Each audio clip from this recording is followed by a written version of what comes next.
Le Grand Matin Sud Radio. Le petit déjeuner politique. Le petit déjeuner politique ce matin à 7h46, c'est Alexis Corbière, député La France Insoumise de Seine-Saint-Denis et porte-parole de Jean-Luc Mélenchon.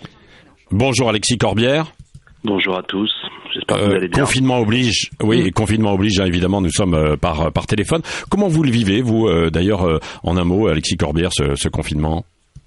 Comme tout le monde, je respecte les consignes, je reste chez moi, j'ai des enfants et je fais l'école avec mon épouse. Vous êtes prof en plus, hein, dans la vie civile, si je puis dire. Donc, vous avez des facilités. Ouais, mais je sais que je vois ce que tout le monde vit, c'est-à-dire que quand on a un gamin qui est en CE1, CP, etc., c'est pas la même chose que du lycée. Bref, non, mais c'est du travail. Puis après, moi, j'ai la possibilité. On va en parler. Vous savez, moi, je suis un chanceux, je peux faire du télétravail. Mais n'oublions pas que beaucoup d'ouvriers, d'employés sont sur le terrain. On va en parler. Ils n'ont pas toujours les mesures de sécurité. Et il y a une forme d'inégalité face à ce confinement. J'ai envie de dire que l'école blanche, ceux qui peuvent travailler à distance, soit c'est un ordinateur, ils sont protégés, ils sont à la maison. Je dis pas que c'est simple, hein, mais après, il y a beaucoup de gens que je vois, vous savez, on les salue tous les jours, les gens qui viennent chercher les poubelles, etc., mais beaucoup d'autres métiers, et on devrait en parler, des secteurs de l'économie qui se remettent en marche. Moi, je comprends pas, parce que il y a des mesures sanitaires qui ne sont pas prises, et c'est tous les témoignages. Lesquelles, Alexis Corbière, parlons-en. Quelles mesures ne sont pas suffisamment prises? Je suis intervenu, par exemple, l'entreprise FedEx au centre Roissy, il y avait quelqu'un un salarié qui est décédé il y a peu de temps, vous savez, tous les gens qui transportent à l'aéroport de Roissy, le syndicat CGT est intervenu, les gens n'avaient pas de mesures de sécurité sanitaire. J'observe qu'il y a une grande marque de meubles, je ne vais pas la citer, mais d'origine suédoise, qui est en train de reprendre ses livraisons. Beaucoup de témoignages d'organisations syndicales disent que les gens qui font ces livraisons de ces meubles, c'est pas, de mon point de vue, une activité essentielle de recevoir une bibliothèque démontable à la maison. Les salariés disent, mais nous, on n'est pas protégés, on n'a pas de masque, il n'y a pas de mesures sanitaires. Et ça, c'est un problème. Vous évoquez que 60% de notre économie tourne. Attention, s'agit-il d'activités essentielles? J'ai posé la question au gouvernement il y a 10 jours à l'Assemblée nationale. Le Premier ministre n'a pas défini ce qu'est une activité essentielle, c'est-à-dire ce qui est indispensable pour que le plus vite possible nous sortions de cette épidémie. Et c'est un sujet de fond.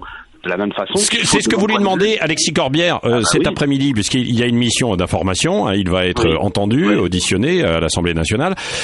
Ça fait partie des priorités de ce que vous voudriez entendre de la bouche du Premier ministre?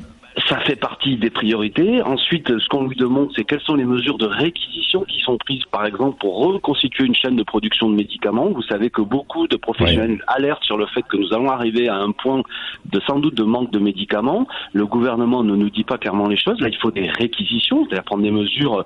L'État, la puissance publique doit intervenir. Est-ce que vous savez qu'aujourd'hui, on fabrique plus de quasiment de paracétamol en Europe, que 80% de nos médicaments que nous utilisons en France sont fabriqués en Chine ou en Inde? Toutes ces délocalisations qu'on a laissé faire, on les paie cher aujourd'hui. Après, il y a un autre sujet que nous voulons poser, et c'est exactement la question que posait votre restaurateur qui a parlé avant moi, celle aussi de la planification de sortie du confinement. Ça va pas se passer du jour au lendemain, cette affaire. Quels sont les moyens qui sont pris pour qu'on ait des tests, pour qu'on ait des masques, pour qu'on vérifie comment tranquillement on peut sortir de ce confinement? Et là-dessus, on a un gouvernement qui est, pour le moins qu'on puisse dire, dans un brouillard, dans une communication qui court, hélas, après les événements, qui pose quand même un problème. Tout ça se planifie, s'organise, et on a un gouvernement qui, lui, a, au contraire, abandonné l'idée que la puissance publique doit donner les moyens de pouvoir encaisser, j'ai envie de dire, des crises comme ça, qui certes ne sont pas prévisibles au jour même, mais qui quand même doivent être anticipées sur le fait qu'elles puissent se produire. Et pourtant, Emmanuel Macron a parlé hier de souveraineté nationale. Vous avez dû avoir les oreilles qui ont sifflé quand il a évoqué ce mot. Oui, c'est-à-dire que vous savez, il y a eu une campagne présidentielle il y a 3 ans. Emmanuel Macron, je ne veux pas lui faire injure, n'a jamais parlé de souveraineté, de relocalisation, c'était pas son sujet. Nous, avec Jean-Luc Mélenchon, on en parlait, hier soir, je regardais pour préparer votre émission, dans notre programme, on en parlait 14 fois de la souveraineté. On disait, attention, souveraineté économique, etc. Lui, Macron, le mot n'existe pas dans son programme. Alors, tant mieux qu'aujourd'hui, il s'aperçoit du caractère grotesque de la situation. Nous n'avons aucune usine de production de masques en France. Vous imaginez ça? Je viens d'évoquer la situation du médicament médicaments. On est obligé aujourd'hui, et même des entreprises qui fabriquaient du matériel de réanimation, etc., ont été fermées par des financiers qui ne voulaient plus les faire tout tourner en France. Bon, quel retard pris, mais ça, c'est, comment dirais-je, Monsieur Macron, sa famille idéologique et politique est celle qui a organisé le grand déménagement de la planète, celle qui a organisé la délocalisation et qui a minimisé notre souveraineté. Qu'est-ce que ça veut dire, la souveraineté? Ça veut dire qu'il faut relocaliser l'économie et être à tout moment, nous sommes une grande puissance, avec une forme d'indépendance face à ce qui est indispensable pour la nation, pas dépendant des autres. Et quand même, je veux dire, des choix stratégiques ont été faits. C'est la même chose pour l'hôpital. Emmanuel Macron a malmené l'hôpital français, a fait fermer des lits pour des raisons financières. Et le monde après, de sortie de crise, il se prépare maintenant. Alors je m'amuse quand Emmanuel Macron est touché par la grâce, mais que d'erreurs a-t-il fait derrière moi? Oui. Et Alexis Corbière, est-ce qu'on a le droit de critiquer le pouvoir en temps de crise? C'est une question que l'on pose ce matin, que l'on vous pose, alors que le chef de l'État, justement, a qualifié d'irresponsables ceux qui attaquent, grosso modo, la gestion de la pandémie. Vous êtes senti visé? Oui. C'est de la politique politicienne de sa part. Ça, c'est des gestes barrières du gouvernement pour pas avoir la critique, pour pas la recevoir. Non, mais que les choses soient claires. Il faut pas que ça ne veut rien dire tout ça. Si ce n'est que lui, il fait de la politique, il dit silence dans les rangs, je suis le chef, il prend la pause, le chef de guerre, etc. Bon, tout un vocabulaire qui tombe à plat. Qu'il se méfie par ailleurs. Moi, je suis historien. Pendant les guerres, la Première Guerre mondiale, on a changé les généraux en cours de la guerre. Donc, il fasse attention à ces comparaisons historiques qui ne veulent rien dire. Ce qu'il faut, c'est convaincre les gens. Mais je reviens à ce que vous disiez. Évidemment, il faut respecter les consignes de sécurité. Moi qui suis un responsable politique opposant à Macron, je soutiens, je relaie partout où c'est possible comme député le fait qu'il faut rester à la maison, etc., etc. Mais ceci dit, nous sommes une démocratie et nous restons une démocratie. Qu'est-ce que c'est que cette histoire? Qu'est-ce qu'il veut dire Emmanuel Macron? Que je n'ai pas le droit de l'interpeller sur où en sommes-nous sur les masques, où en sommes-nous sur les tests, sur le fait qu'il faut réquisitionner, sur le fait qu'il faut préciser quels sont les secteurs essentiels de l'activité économique qui doivent tourner et ceux qui doivent s'arrêter. Je dois me taire parce qu'il faut leur faire confiance. Mais enfin, il y a 10 jours, Patrick Roger, il y a 10 jours de ça, nous avons interrogé le ministre Véran sur les masques. Il disait qu'ils n'étaient pas nécessaires. Il expliquait même, Sibeth Ndiaye, porte-parole du gouvernement, a dit que le problème des masques, c'est que les Français ne savent pas les porter. Aujourd'hui, ils ont changé d'opinion. Tous les 3 jours, quasiment, ils changent d'opinion. C'est quand même le rôle de l'opposition, au sens large, d'interpeller parce que c'est souvent utile, parce qu'ils se sont trompés, parce qu'ils ont menti aux Français, parce qu'ils ont mal prévu, parce qu'ils ont démantelé l'hôpital. Ils ont fermé depuis 2017 4200 lits à l'hôpital. C'est pas moi, c'est pas Mélenchon, c'est pas l'opposition, c'est eux. On a le droit de leur dire, on a cessé de vous répéter, attention, l'hôpital public français est en danger. Avant même la crise, vous avez vu toutes ces manifestations, vous les avez relayées à votre antenne.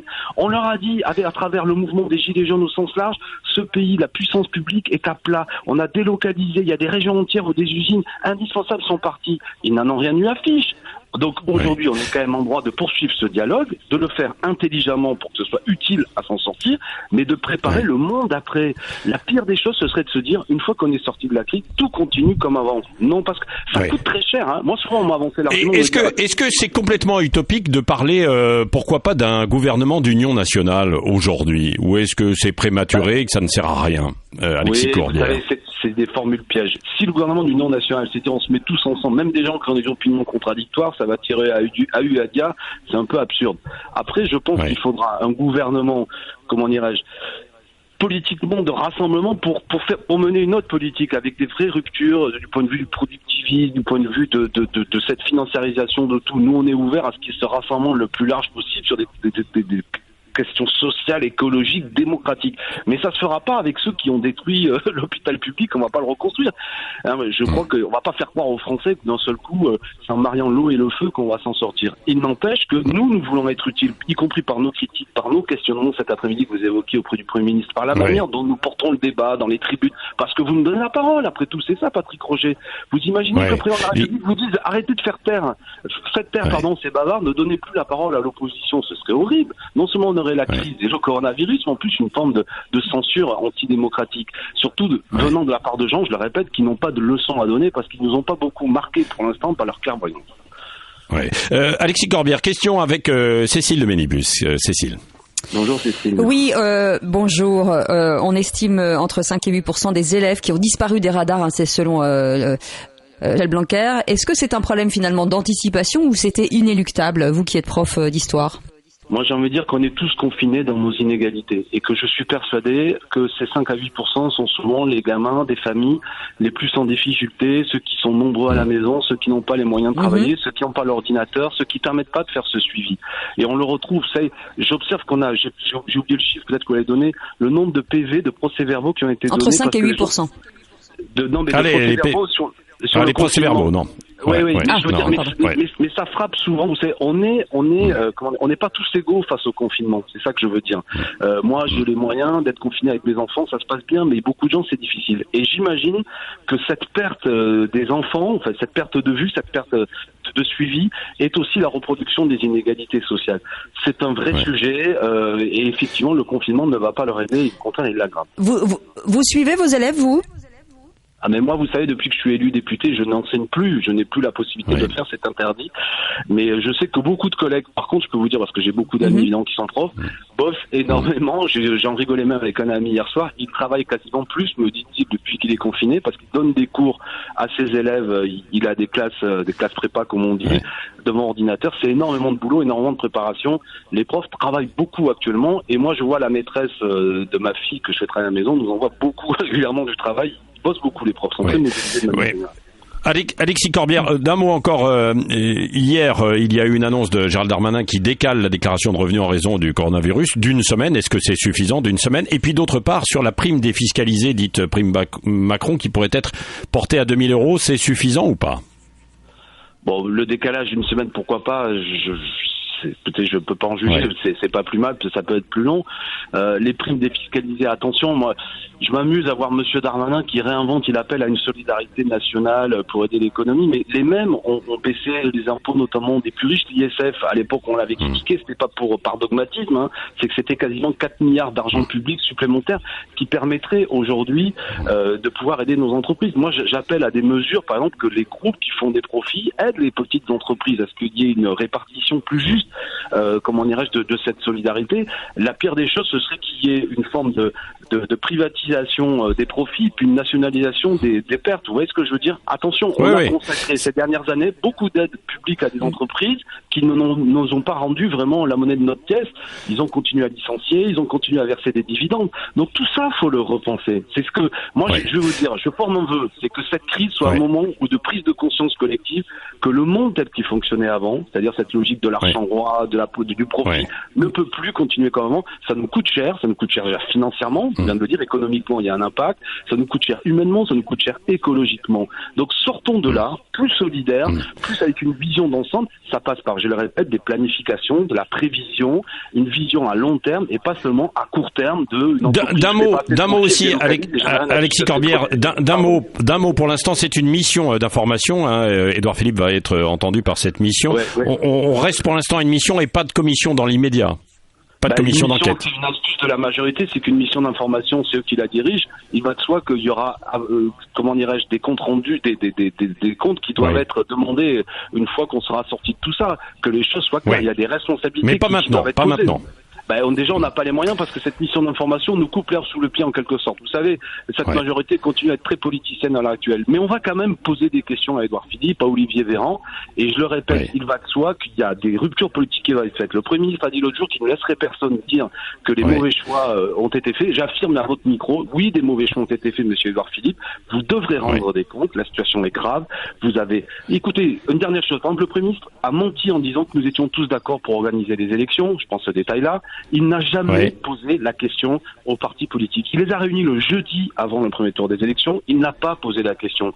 Moi, j'étais troublé au soir, samedi soir, à la veille des élections, je ne savais plus quoi faire. J'ai dit, on va quand même pas les annuler le soir à 20h, mais jamais le choix a été fait. Donc, vous voyez, il y a une volonté d'embobiner tout le temps les choses, de dire qu'il ne faut pas les critiquer, qu'ils sont plus des bonnes mesures, qui est assez déconcertante. Mais on en parlera après. J'invite chacun à respecter surtout les consignes de sécurité, à être solidaire. Doit être un grand moment de solidarité. On appelle des amis, des plus âgés, des fragiles. Franchement, c'est ça qu'il y a à faire aujourd'hui. C'est ça qui est important aujourd'hui. Merci Alexis Corbière, député de la France Insoumise de Seine-Saint-Denis et porte-parole de Jean-Luc Mélenchon, d'avoir été l'invité ce matin de Sud Radio. Et dans un instant, on vous parle de l'impact du confinement sur la pollution. Il est 8h01, restez là.